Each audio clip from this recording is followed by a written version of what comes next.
Okay, what we want to talk about now is hands. The reason we want to talk about hands is because hands are the primary mechanism for interacting with your computer. And the ability to grasp that expression of what's happening with your hand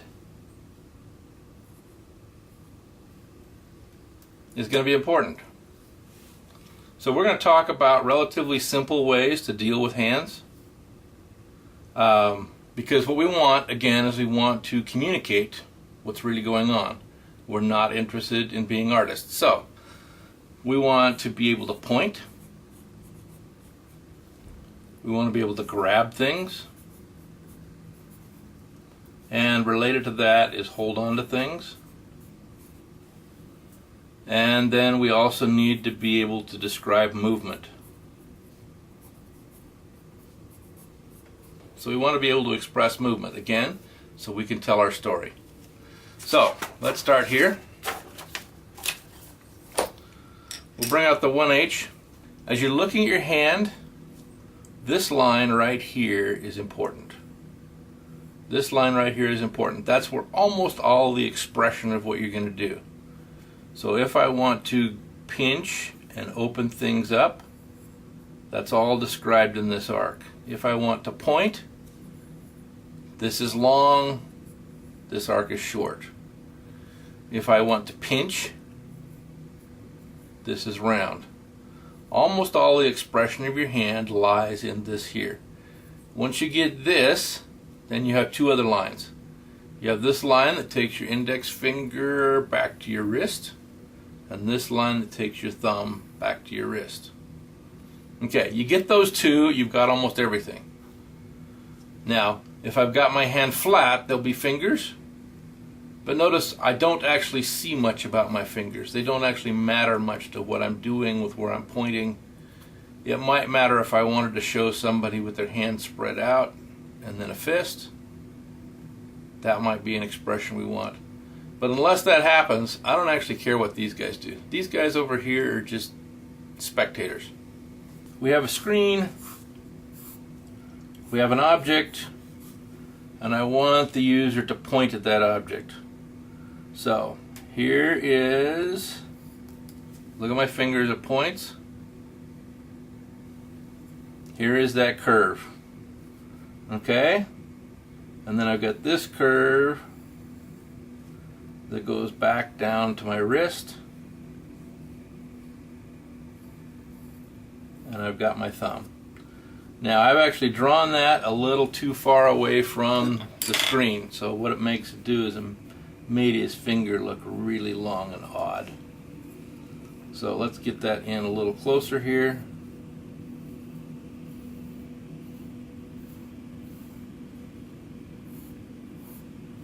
Okay, simple arc, simple thumb, then like so. Okay, if you look at your thumb, there's a line that comes back here where your thumb joins into your hand. It's frequently helpful to do that, not actually necessary. Sometimes I'll just do that. Okay, so if we black this in,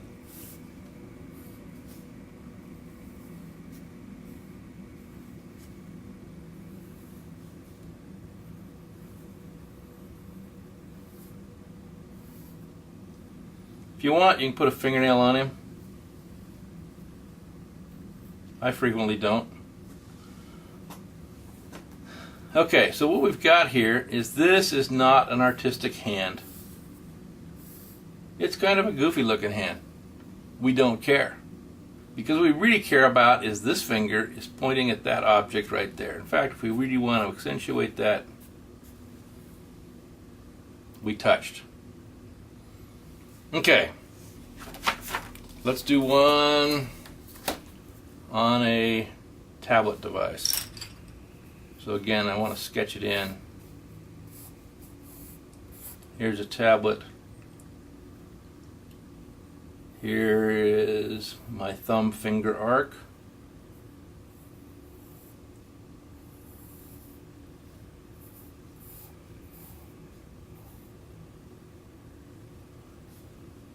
And there's the back of the wrist, and there's the rest of the wrist. Okay, and I'm actually going to trim that finger down. It got a little out of control there.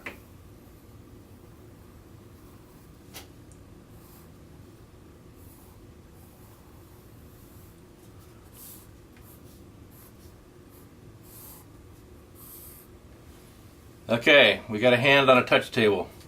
It's good. Now, one of the things I want to talk to you a little bit about is something called the uncanny valley.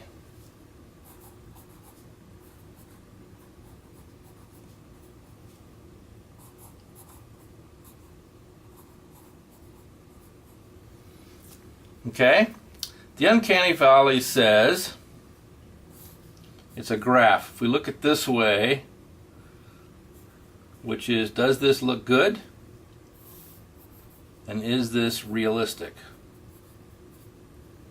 It turns out that this is not a very realistic hand, but most people think that that's okay. And as you get increasingly realistic, it looks good, and then it falls off. And then as you get more realistic, it looks better. Okay, people are happy with this hand. When I start drawing fingernails on it, and I start trying to work in here with other kinds of wrinkles and shadows, as I start to increase the realism, frequently you'll drop into this valley, which says, this hand is supposed to look real, but it really doesn't look real to me. And so it actually looks good, it looks bad, it looks confusing, it looks unreal. Whereas if I just drew that original thing, until I started putting fingernails on here, most of you didn't care what the width of this thumb was compared to the finger. It was just a thumb and a finger. Once I start making it look more like a thumb, now I've got that wrinkle on there, and it doesn't look like a thumb actually. It looks like this post sticking out of his hand. It was okay until I started to fiddle with it. So remember the uncanny valley. Stay back here. Unless you're really an artist and really want that full realism, stay back here. Keep it simple. It won't bother people. Try to make it real looking. Unless you're good, it's going to be unhappiness. Okay, let's look at holding things. Frequently we want people to grab things and hold things. So let's draw a glass of water here. Don't like that shape of that glass. Okay, it's rounded on the bottom. All right, now if I think about holding a glass like this, think about this arc again. Because when you're grabbing things, these are the two guys. These are your pincher claws. These are the two guys. So basically what I'm going to have is I'm going to have my thumb here. I'm going to be going around this glass and back again. That's my arc. So what I can do now is I can add to that my hand.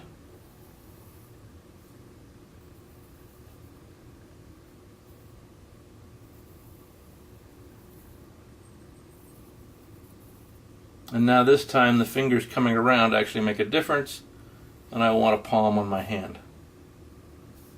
Okay, so there's my finger coming around like that. Okay, if you want, you can draw those.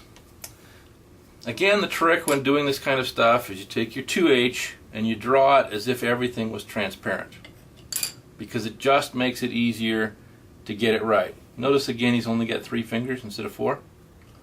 Now what happens, I can come in here and I can say, okay, there's my glass.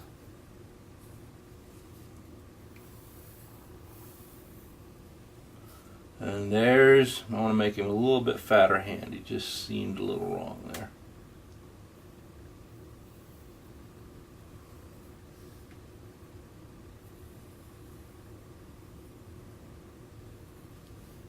Don't forget this curving around behind the object.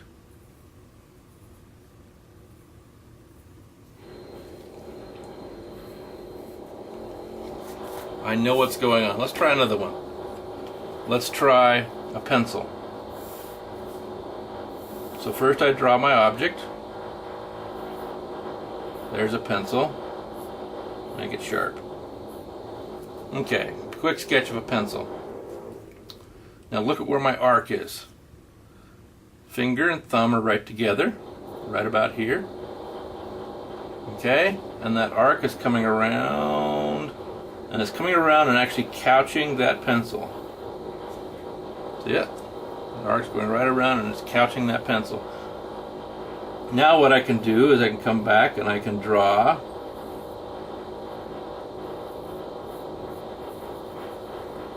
this arc to come back to my finger and my hand.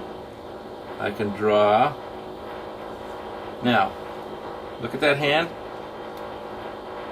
These fingers, this thumb and finger, they actually overlap. Make sure you get them overlapped. You're grabbing things, you're not sort of vaguely touching them in space. Now, there's other fingers behind there. Don't care. Don't care. So now, here's my pencil. Here's my thumb,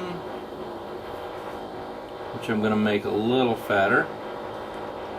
Here's my finger. Back to the wrist. And then finish out the pencil. Okay? Everybody knows, they look at that and says it's a hand holding a pencil. Let's give it a piece of paper to write on. Draw all the objects in 1H and 2H, as if they were completely transparent. Then when I go back over them again with my dark pencil, I can resolve who's in front and who's behind. For most people that are just casual users, they have a really hard time getting that done the first thing. So sketch each item independently, then when you come back, work that out. All right, let's do one more thing. Let's bring our tablet back again.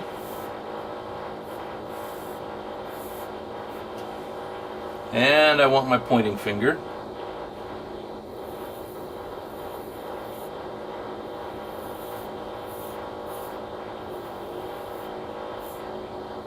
Okay, there's a hand with a pointing finger.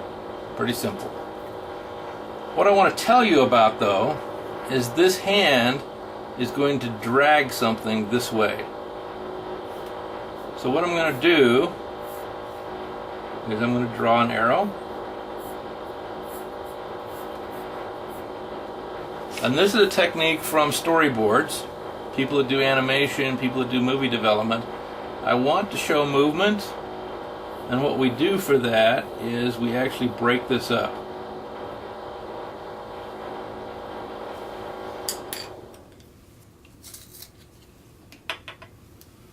Okay, so let's get my hand, because the hand's on top.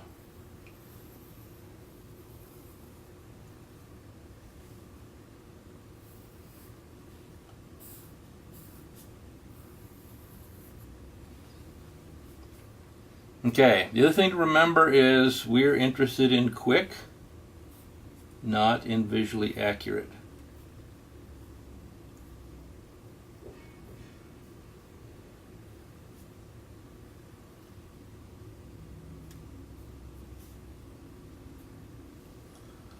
Okay, so I've got my arrow. Avoid having your arrows stop right on edges. Have them pass through or stop short. I'm going to give a little dimensionality to that arrow because I want to draw attention to it. Okay? And then, since I want you to stay dragging on the tablet, I'm going to extend my tablet out past that arrow. We can do a similar arrow. Let's suppose I want you to wave your finger back and forth. Arrow like this,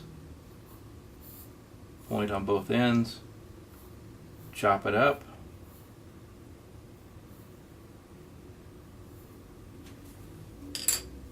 black it in.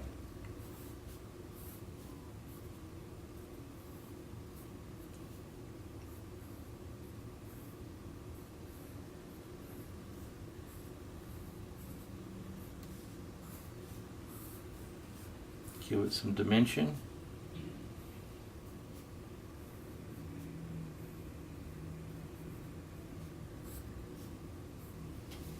Okay, now it's the signal for waving back and forth. This is a storyboard convention. Basically it says, if I want to show movement, I take my arrows and break them up, which says they're moving. Okay, very quick, very fast. That's hands. That's how to make them move, how to make them touch things. Very simple.